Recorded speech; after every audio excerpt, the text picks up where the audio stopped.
All right, welcome everyone to my presentation on Cycas Revoluta. This is the sago palm or the Japanese sago palm. This is an incredible plant that has a lot of interest to a landscape, but as well as the indoors. You can see here in this landscape, this is a beautiful landscape, very vibrant, very tropical, and that sago palm is just standing out and filling up that space. And so while I'm doing my presentation, I'm going to go over a little bit of the landscaping usages with this plant, but as well as interior scaping, as that is what our class is all about. So let's get to it. A little bit of history of the sago palm. It is native to southern Japan and China and different parts of Asia. And it comes from the family of Cycadaceae, is how I'm going to pronounce it. I found this quote that was really interesting off of one of the websites I was looking at, and it talked about how ancient this plant is. So it says right here that the Cycads genus, which this species belongs to, has an amazing history dating back before dinosaurs roamed the earth. And that's a really long time ago. So I thought that was super interesting to just know how ancient these are and how they've been around for a really long time and how they create such an interesting and unique texture to an indoor area as well as outside.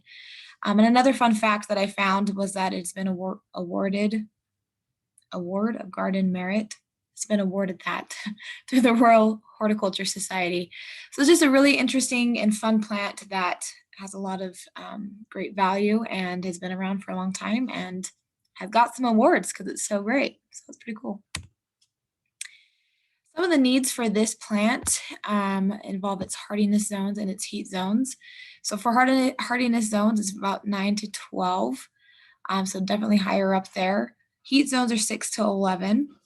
It's also very drought and salt tolerant, which makes it really a great plant for the outdoors. For the indoor temperatures, it's ranging from about 65 to 75 degrees. It can get down to 55, but it likes to stay in that 65 to 75 degree range. It does enjoy full sun to part shade, so it's not one to just put directly in the sunlight, but somewhere that's going to get a little bit indirect sunlight.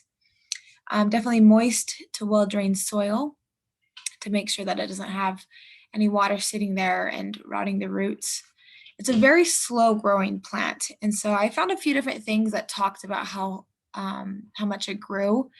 One of the things that said it's not going to get to full size until about 5 years. But another one I read said about 50 years. So it kind of ranges. It just takes a really long time for it to grow. The foliage on it only grows a little bit every single year. So this is definitely a plant that you expect to grow slowly over time, and it's going to fill out over time. But it's not one to just place in the corner and expect it to flourish and get really big and full. So that's something to keep in mind if this is something that you're considering ever having in your home or in an office area or anything like that. It's going to be slow growing and take a while to get to its full maturity. The great thing about that, though, is that you don't have to repot it for a few years. So about 3-ish years is when you should consider repotting it and just making sure those roots are taken care of. It does enjoy average to above average humidity. So if the air is dry or the summer is just really, really warm, you can mist the leaves and help them not get brown and dried out. Another great thing with it is there's minimal pests. So it does get scale and mealybug every once in a while, said occasionally, but it's not well known for its pests. So that's a really great thing because we all know pests are not our favorite. And having indoor plants that can have potential pests is always really annoying and can be devastating for your plant. So for this plant, that's not a huge thing you need to worry about. But the big thing with this is it's very toxic to cats and dogs and pets. So if you have a cat or a dog, this is probably not your best bet to be putting in your indoor space. But if you want something slow growing, easy to maintain, low pests, and you have no cats or dogs running around, this is a great one to have. All right, so like I said, it doesn't get very big. The height and spread of this plant, of the sago palm, is about 3 to 10 feet. So it's very slow growing, and then that's as big as it gets. So you can see in this picture on the left, this guy is just chilling by the sago palm, and it's in a container, and it's probably about as big as it's gonna get, or a little bit bigger than that. I guess that's not 10 feet right there, but you can see that's kind of the range of what they get to. And then on the right side, that's just another container inside. There's a beautiful plant. The foliage is just so pretty. It's a dark green, pinnate, whatever you call that, leaves that are just really, really pretty, the fronds. I don't know if I mentioned this before, but this is not an actual palm. This is something that looks like a palm, but it's not. Its foliage, you can see, it's kind of more like I'm trying to think of what they're called.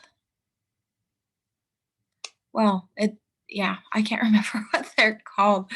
Ferns, that's what I was trying to say. Ferns. They look a lot more like ferns, but it's really interesting foliage.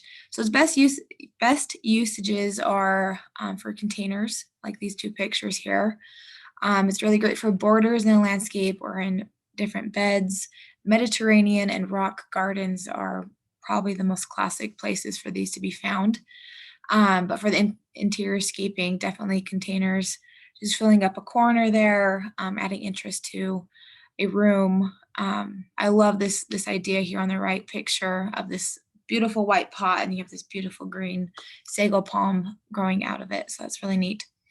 Another thing that's great with it is it's year-round interest. And so this is one that's evergreen. It's going to always be living and happy, and you don't have to worry about it going dormant for a season. So that's really awesome. All right, so for the seeds, these are dioecious plants, meaning they're separate male and female plants. Interesting about the sago palm is the female plants will not produce seed without a male nearby. So they have to have the male plant nearby in order to produce these seeds. And the female seeds are the ones here on the left with those reddish color, reddish orangish color, vermilion seeds right there. And then on the right side, that is the male cone. So you can see they're very different in their cone shapes, which is really interesting. They had a lot of interest with that. And in order for them to reproduce, both the male and female have to be close by. Inside an interior scape, though, sago palms rarely flower just because that's not their optimal conditions to flower. And you probably don't have two palms chilling inside next to each other. But that's just a heads up with that. If you're wanting to have those reproduce, they need to be both male and female next to each other. All right, that was a fun little animation there. I did not put that in, but that's great. So these are just a few different pictures that show different sago palms in areas. So we can see the top middle, those are two that are out in the landscape. So a beautiful plant for swimming pool area. Like I said, adds a lot of interest. It makes it have that tropical feel without having it be a massive palm or a real palm in the landscape. And then right below that one, you can see how full the fronds are. I just think that looks so cool. You just want to touch it because it's just this beautiful feathery plant with that beautiful deep green color.